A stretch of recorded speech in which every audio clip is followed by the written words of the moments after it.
Advertising Podcast. How are you doing today, sir? I'm doing okay. How are you, Gina? Doing well. Where are you calling in from, sir?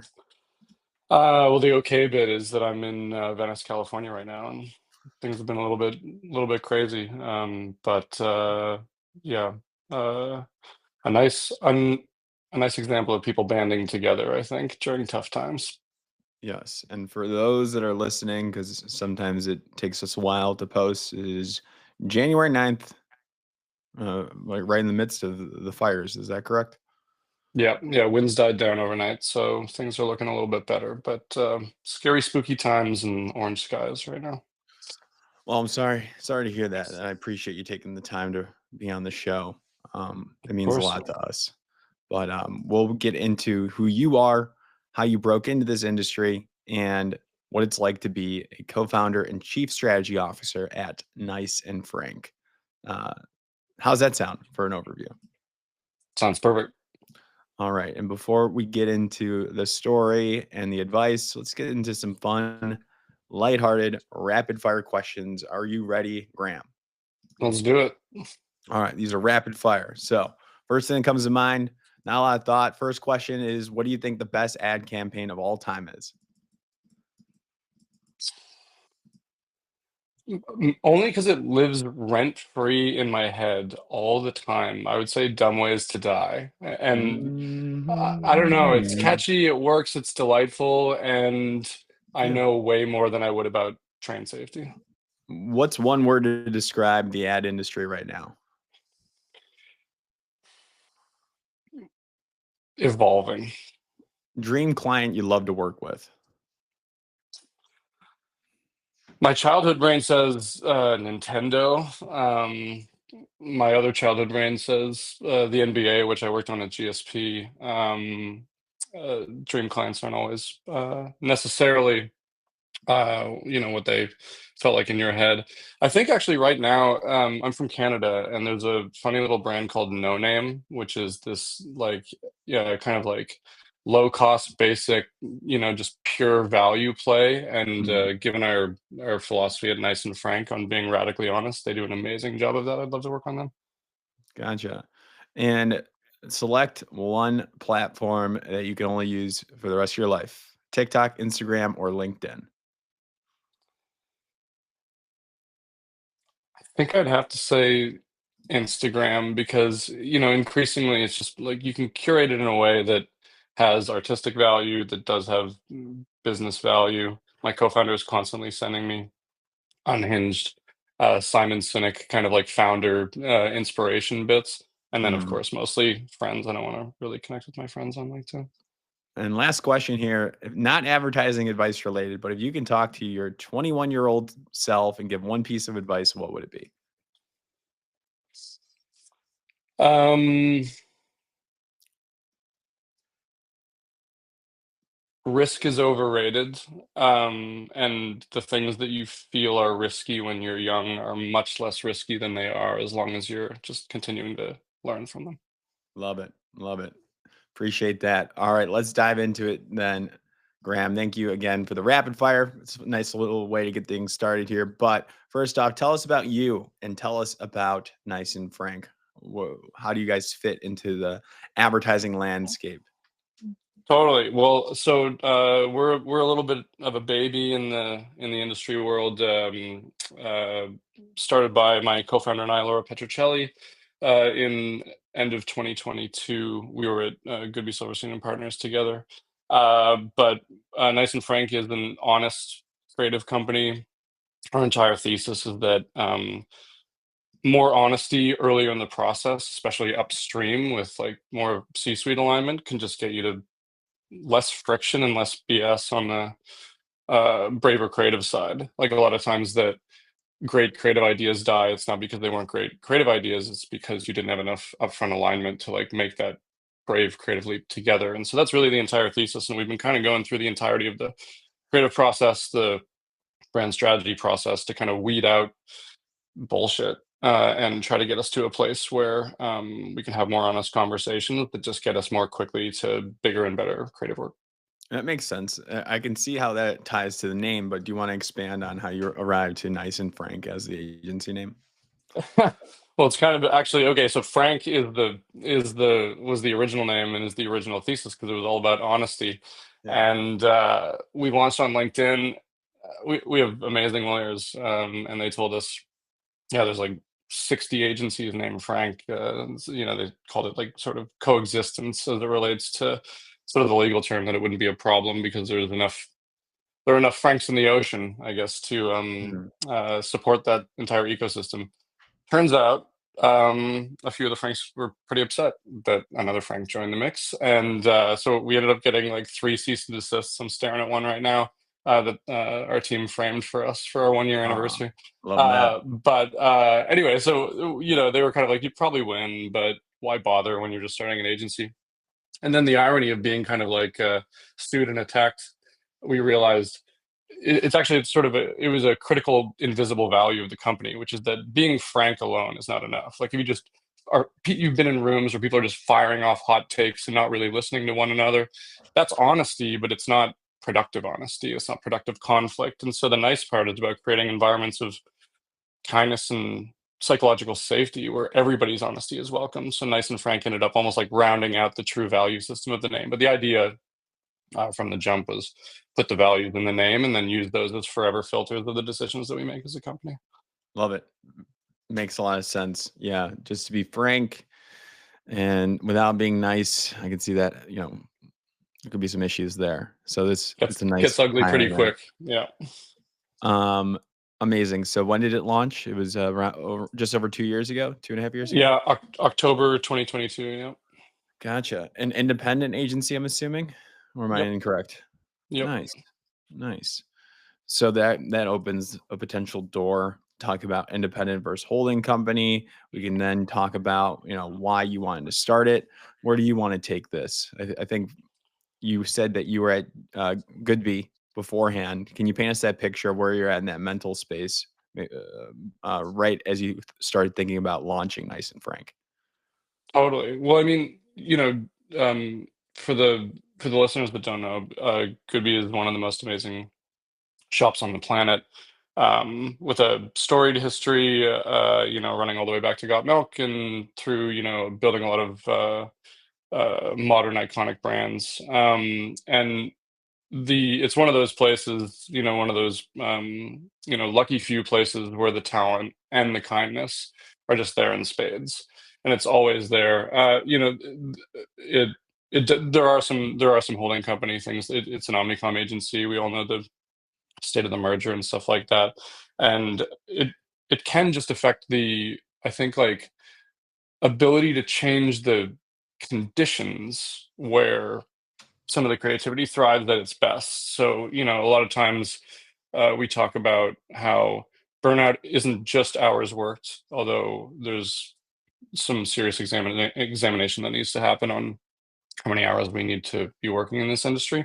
But a lot of times burnout is just, you know, trying the same way to solve a problem and feeling broken in by like the system around you that's just not letting you do your best work. And so I think that where we had gotten to was we'd done a lot of really interesting work around this thing that I'd started at GSP called Brand Camp, which is essentially this kind of C-suite therapy that got to the honesty more quickly. We started to realize like that actually you can start to apply a lot of those principles of like nudging more honesty, nudging more bravery, having more honest conversations across the board in any meeting. And I think that that was, in the service of like when you're thinking about leaving, the idea of creating a system that changes it, not just creating better work or like jumping and doing the same thing all over again, but actually being like, okay, how do we like radically interrogate the system of how work gets made at every step Yeah. of the way? And that's the power of being an indie is like, oh, you don't like how things are working? It's your fault. Like just change it, you know? And I think that's one of the things that we're really trying to empower, like not just Laura and I and our president Tamara, but actually the entire organization to be like, oh, just raise your hand. If it's not working, say that it's not working and we can just change it and fix it together. And I think that's one of the greatest strengths of being an indie. Love that. So you started this brand camp at Goodby, which Mhm. was to do what? What was the goal of that when you were working there? It was like, I mean, it was like in terms of like breaking into the industry, I think it's a fascinating like case study because I'd come in from the startup world. Before that, I'd started a failed ed tech startup, and but the biggest thing is when I came in as a planner, we weren't working with any startups. Like we're in the heart of San Francisco, and there's obviously just like this was in 2014, so just like you know all kinds of really amazing tech startups.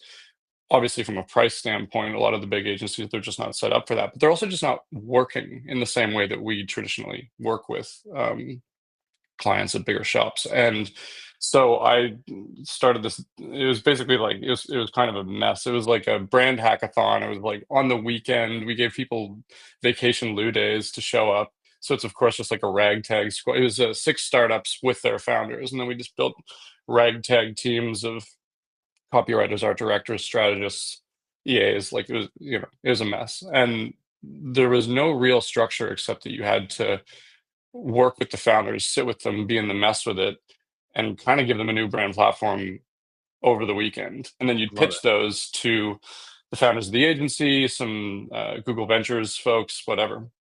And so, for the most part, as you can imagine, it's like chaos. There's no research. It's like it was a lot of work that got done, but I mean, the real benefit of it was the deep time spent with the founders just hashing it out. The thing that we Mhm. kind of forget is important to just sit there and have the conversation. And so the evolution of that at Goodby became okay, that part's really valuable. And I was working on Cisco at the time. So we started doing it with Cisco as a bigger brand.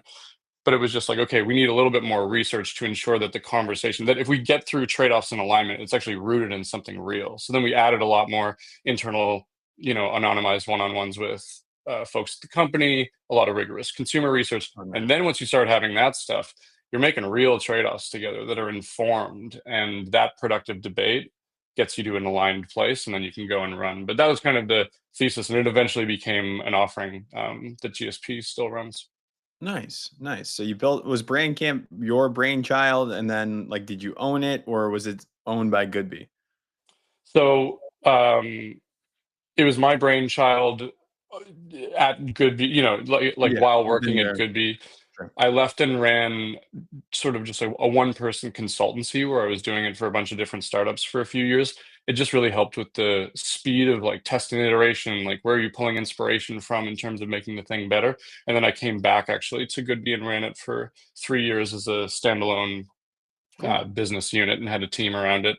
And then when we left was it was the ideology I think was very much the seed for Nice and Frank. But yeah, they still run it now. It's a good reminder to the aspiring entry level professionals as they're learning the fundamentals and they're getting out there and getting experience. You can have in the back of your mind these entrepreneurial ideas, and this industry is pretty good at accepting those, implementing those, and fostering your entrepreneurial ideas. Like with Totally. Breaking Entering was an incubator, I guess. I was able to grow it while working in this industry, and there's a lot of amazing people that want to help out too. So both that brand camp and then Breaking Entering are good examples of that. 100%. And I think like, it just reminds me too, like we dramatically underestimate the the transformational power of a beginner's mindset. Like so often it's easy to come into a place and say, and it is important to have the humility of like, I don't know anything and everybody teach me everything. But also, they don't have the power of seeing the things that you see. And so when you come in, you can see the things that are working, you can see the things that are broken, and you can ask dumb questions because you are kind of doe-eyed and just, Mhm. looking around. So I think that's one of those like recommendations for folks. Like, it's less about obviously like getting into the industry, but once you're in, leveraging that superpower of asking dumb questions, writing down those things, identifying those problems, then all of a sudden you can come in with a sharper point of view than people who've um, almost, I guess, like normalized it. Like a lot of those things become wallpaper for people who've been working in it for a long time, and they forget. Mhm. Oh yeah, that's a fundamentally solvable problem. And I think I anyway, think it's a I really good point. I think there's an approach too, because I've done this. I've seen other people, and I'm sure you've seen this too. This industry has a lot of creatives, and they have these ideas, and they might um, spout them out about how things should be done. with, or just identifying issues within an agency or within the structure. And where I think a good piece of advice would be, craft a plan, a solution, and be willing to build it if you bring up that problem and you keep vocalizing or complaining. Be ready for them to turn around and say, okay, do it. Here's the resources, figure out the team, let us know, build a project plan to get this thing launched. I think that, what do you think about that? No, I couldn't agree more, because it's like, I mean, one, as a rule, be accountable for your complaints. I think, like, we have it's an industry of you know opinionated people. Sure. That's a fact. But I think the people that are most successful, that are the best teammates, complain about something and then they go and try to solve it. Right. And I think that, like, that's the ideally, with something like an entrepreneurial startup like that, which both of these were fundamentally, they're almost startups within, you identify the problem, and instead of venting about it, or having like a one-off idea that kind of like sort of fizzles in, these are buildings that are just filled with 1,000 ideas a day, and so Mhm. it can evaporate very quickly. But to your point, I mean, at that point, you actually take cues from the startup world more than you take ideas from the agency world, and you say, okay, like, well, what is the problem? Who's experiencing it? What's the impact of that problem? What's the thesis for change? What would it actually look like? And to your critical point, like, if it's something bigger like this, if it's a fundamental shift in the thing, be willing to change your job description to, like, work around it. I was a Mm. strategist who became the head of brand camp, and that was because this problem was exciting and important enough to me to pursue full time. And I think there's not, I mean, that's the one downside sometimes of being in an agency, is that the uh, trajectory of growth can be a little bit murky, and so people just rely on, you know, win the Lion, win the Effie, win Mhm. the award, stay on that path. And these feel like side projects. But in an industry that's in kind of dire need of creative reinvention right now, this entrepreneurial mindset, I think, is completely underrated. And we've been trying to hire folks that embody that over at our shop. Love that. Love that. So then you brought it back. You ran it at Goodby for a couple of years, found some success on it. You were probably testing your theory or your hypothesis of Nice and Frank. I'm assuming from that, like, you started getting some ideas there. So when does that come into play that I can do this? Like, I should do this with it on my own. I mean, it's funny because the brand camp thing works very well. You tweak anything over over 8, 9 years, then you get pretty sharp at solving that problem, especially if it's a less solved problem. So I think that thesis had been proved out. Um, I think the thing that we hadn't proven out, that is Laura's superpower, is she is a ridiculously honest person. She's from Melbourne, and her delightful and unhinged Australian accent can make hard truths seem pretty palatable, in a way that I could not. But her biggest thing was, you know, how do you make the jump from the work? Because I guess, like, the one downside that we had been experiencing in brand camp was, okay, it worked. We were getting to, you know, C-suite CEO alignment on 5+ year organizing ideas. But a lot of times when you go through that pretty emotional journey of, like, making trade-offs, mourning the death of who we thought we were in the service of where we're going to go, the first thing you want to make isn't an ad. And so we had this question of just like, okay, like, you know, what do you make after you get to that alignment, and how does that eventually impact the creative work? And what you realize is that it changes every time depending on the needs of the organization. And, like, okay, like, if we now all agree that we believe blank, it essentially becomes an audit for, where are we not that in the organization? How do we root that out? Now, some organizations, all we're doing is identifying who they already are and re-articulating it, getting alignment. You can go make an ad off of that because it's like, Sure. hell yeah, that's the best way to say it. Other times we'd have to go through and actually, like, do the socialization work. So I think where it started to become interesting is, okay, this is more than just a project based upstream brand therapy exercise, and it's actually a philosophy for reinventing every single step and thinking about what does that mean for organizational transformation, design, activations versus film, all of that kind of stuff. And so start founding the agency with a strategist and a creative, I think, was really critical, because we can be in a constant tug of war as to where's the value and where's the Mhm. potential for transformation. But you have to be aligned at the values level, and that's to have found someone who is as kind and honest as her was, I think, a very lucky thing. And then we get to play the dance of where can the value be after that. Incredible. Yeah. I love the point that that you made about once you have those exploratory calls or you dive in deep, understand the alignments, you reposition potentially, or that transformation is clearly identified. The last thing they might want to do is create an ad. And I think that's so Totally. great. As especially as those that are creating spec work and trying to break into this industry. Like, maybe it's not about just creating simple print ads. Like, maybe there's other partnerships that they can have or create a new product or, think bigger than just those basic ads, I think is a good takeaway. I couldn't agree more, because it's like, honestly, when I mean, I'm obviously on the strategy side, so I'm predominantly hiring young strategists. Um, so the book looks different, because the thing is that, how many people say they built Slack's brand or whatever. Like, you never, the attribution of great work gets a little bit muddied. Um, but it's really, how do you think, and I think that for me, a lot of times, especially with strategists, but even increasingly with creatives, it's how well do you actually understand the problem that you're trying to solve here, like, it is important. It's incredible. I mean, if you're not having fun in this industry, then you shouldn't be in it. That's a fact.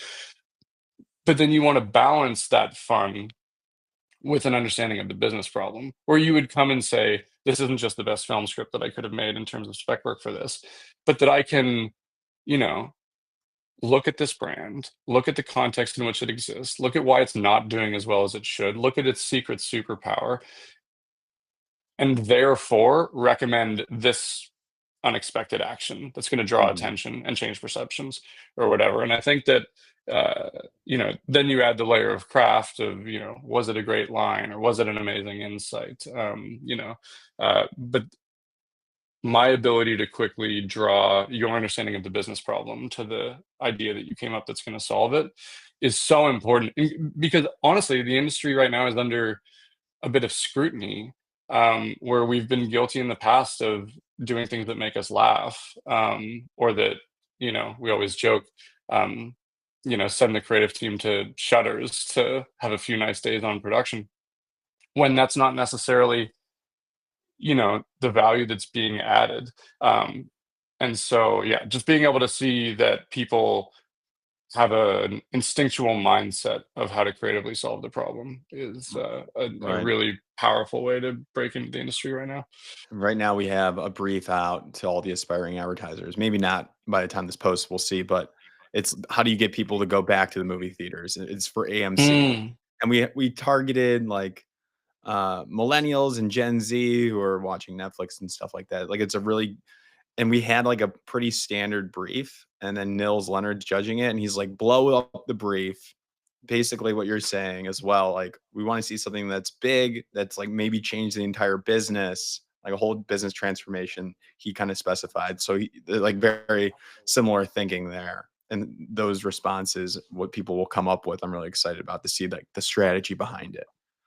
totally. Yeah, like, 'cause, like, there's so many, and that's the thing that we spend a lot of time on is like, I think, maybe one of the tropes of the traditional model, um, of advertising makes strategy feel fundamentally boring. It's kind of like, oh, like, strategy is that thing in the way of the idea. It's that necessary step that we have to go through to get to this thing. And it's writing, a quirky little line on a brief that feels like a jumping off point. The truth is, strategy illuminates all of the different opportunities that we could have to attack this problem in completely unexpected ways, and often in ways that maybe have more white space for originality. And that way we don't have to be in like a film craft originality warfare. If you go look at like Can Lion, the number of folks entering for like film craft, it's just like thousands and thousands of entries. Mm. There's not a lot of white space there. But if you go and you try to do something in a way that aligns with the problem, and it's an unexpected way, like what role do podcasts have, for example, to play in reframing the fullness of the sensory experience that people have when they go to the movie theater, for example. So I don't know. I think like spending a little bit of that, it's that whole, a problem reframed is a problem half solved sort of thing. Mm. Having curiosity on the problem is just such a fun way to truly original unlocks that don't just rely on craft, craft, craft all the time. And then you get to add the layer of craft at the end to an amazing and original, insightful idea, and you're off to the races. I love it. I love it. I want to get into how you got into this business. How did you break in? So we can spend some time there. When did you realize you wanted to make ads? I mean, I'm a bizarre example. My early 20 most of my 20s were in the nonprofit and journalism world. So I studied, business in undergrad. I spent some time in Botswana, doing working for a nonprofit that it was during the peak of the HIV epidemic. 41% of adults in Botswana were infected with HIV at the time, which is like an unfathomable number to even consider. And so we were doing a lot of like kind of like education using theater and sports to help younger people learn how to protect themselves to eventually like reduce the impact. And then I think just like the exploration got me into journalism, which is a fascinating analog, I think, for the industry around like that whole thing that we were just talking around about, kind of like curious interrogative problem solving, like kind of getting at what is this? That's like, so much journalism is not even the quality of the writing, it's the quality of the questions that you're asking. It's the, problem identification and the sense making of what Yeah. it is. Um, but I ended up back in the world of education, did my master's in education, built uh, an ed tech startup coming out of grad school with somebody that I'd met there, where the premise was it was around the time that Harvard and Stanford and all of them just started giving their courses out for free online. Mm. Um, and our thesis was, damn, like there's so much free education online right now that our poor liberal arts degree holders who were graduated, they were smart and they were still living on their parents' couch. They could probably top up their education and get a job. So we call it like the tagline. It was called Edfolio, and the tagline was "minor in getting a job." And so we built kind of like curated playlists that we'd consulted with employers to talk through. And if you could complete the assessment, then you would get an interview at the place. Anyway, it's kind of a fun idea at the time. Yeah. By the time that investors got involved, they were trying to veer us towards just making it a giant internal corporate training thing. And we were like, I don't know, this sucks. And so I was kind of like lost at 28. And a friend of mine, I was kind of looking at, is it tech startup or is it, something else? And I had been a copywriter for a year in Nova Scotia, where I'm from. For listeners that don't know, that's like the deepest East Coast part of Canada. It's an hour time zone east of New York. Um, and I was honestly a horrible copywriter. Like, I was just very, like, trite, and I was way more interested in kind of like, what's the human insight than, what's the great line, and I was just such a bad writer. And so wasn't really interested in getting back in advertising, and my friend was just like, "Honestly, you just gotta meet this guy. My boss is insane." And he's this incredible person named Andy Grayson, who's the chief strategy officer at, Arts and Letters. And it's just one of those people, like how much of your job is loving the people that you work for and with, and just going and meeting someone who's just so sharp but still so curious, like that balance. Like a lot of times we talk about honesty, and the power of getting to honesty as it relates to nice and frank is you actually have to have such an amazing balance of both confidence and humility, because you have to have the confidence to speak your truth. You have the confidence to receive it and not be thrown off guard. but you also have to have the humility to like listen like you're wrong and like change your mind or whatever. And this guy absolutely embodied that. And so I ended up breaking in, but they didn't know what to do with me because I'd never been a strategist. But again, you have all of these. This is the, and I mean, in terms of the practical advice, like getting outside of the job description of who you are and mapping your practical skills against the possibility of how you might break in and framing that argument. Because so much of the job, kind of like you were saying, if you had an idea for an entrepreneurial startup at the agency, how can you frame it? How can you build the argument? How can you build a narrative? In this case, it's of yourself. So I'm having these conversations. I have hot takes on how to change the industry or my value in journalism and startups. N- they're kind of like, okay. And so the way that I broke in, which is like maybe like a thought for folks in terms of getting people to take a chance on you, is I did a 1 week minimum wage, $15 an hour trial at could be. And they threw me on Cisco systems, which is just an absolute chaotic, like tech giant mess. And they were like, just try to add value, And so I went through and it was just kind of like at the time it was the internet of everything for them. And I'm mapping kind of like what's the landscape of like a futurist mindset as it relates to tech, but how can it be practical for like Fortune 500 companies? And I was just like beautiful minding in a room in a dark corner somewhere, just like creating this like, and they kind of came in, they're like, yeah, okay, you're probably a mid-level strategist. And we just went off. That's how I broke in. But it was very much like one of those like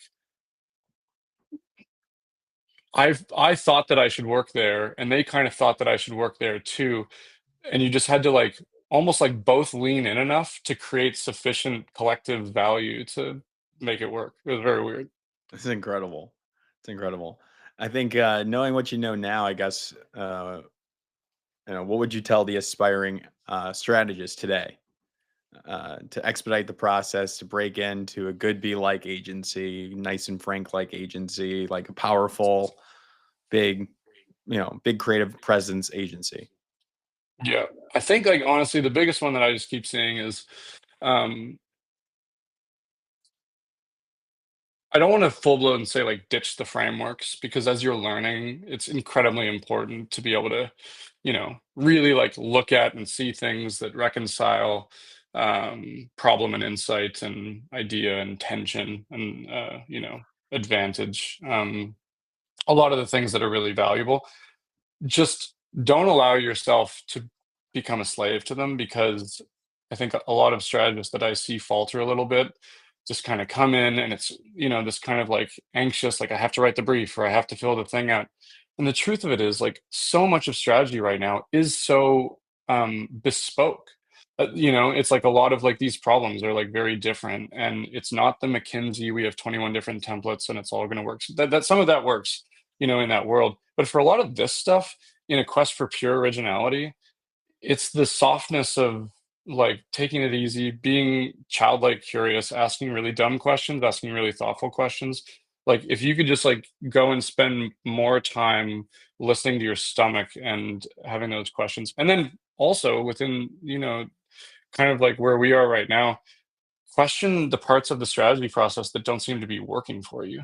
Like this idea, like a lot of the biggest danger of of the brief, which is an important tool, is that we treat it like it's like the last of a strategist's job. Like it's like congratulations, you've passed the test, gold star on that brief, and then you toss it over the fence to creatives who either do or don't love it, whatever. And it's kind of like, no, the brief is just the first thing. It's the first offering to show up to a creative team, to show up to the client, like to get in with everyone and say, hey, we've illuminated the paths, we've closed some doors, we've opened a few others. This feels exciting. But I think like that whole thing of leaning into the brief is only a tool. The frameworks are only a tool. The job is radical curiosity and the desire to like open people's minds to the potential of what might be. And I think shifting that mindset would be my biggest advice. I wish I'd gotten too faster. It felt like it took me a long time to get there. No, that makes I haven't heard anything like that. So that makes a lot of sense. How can people reach out to you? If they want to work at Nice and Frank or work with you all, what's the best way to say hello? LinkedIn for sure is the easiest one. I said that I know I killed it in our F Mary Kill of social media Yeah. channels. But yeah, that's probably the best place. And then honestly, our website, niceandfrank.com, it's one of those things that, like, we were joking recently. In a job market that's hard to break into, it's annoying to say that we have one extra layer of what it's like to work here, which is like you kind of have to be a little bit more vulnerable, a little bit more comfortable speaking your truth, a little bit more open to the chaos that honesty brings. But if you do have that, then you're more likely to break in here with us and you're more likely to thrive. Um, we are not a good place for what we jokingly refer to as like cave dwelling strategists, the ones who, take all of the insight and do the desk research and sit in and kind of ta-da with a brief. It's not really a good fit here. But I think if you go to our website, you see some of the work, you're going to get a real sense of the energy that would thrive here. But yeah, and then just reach out to me directly. Fantastic. Well, I can't wait to see all the future success with you all. Please stay safe and where you're at, and let's stay in touch. Thank you again, Graham. I appreciate you. Thank you, Gino. Appreciate it. Nicely done. Crushed it. Awesome. Thanks, man. That was great. You're Fun, so right? good at this. You're just so, yeah, it's just like, I don't know. I'm like always like, when I listen to some of these things, it feels like a laundry list of like questions that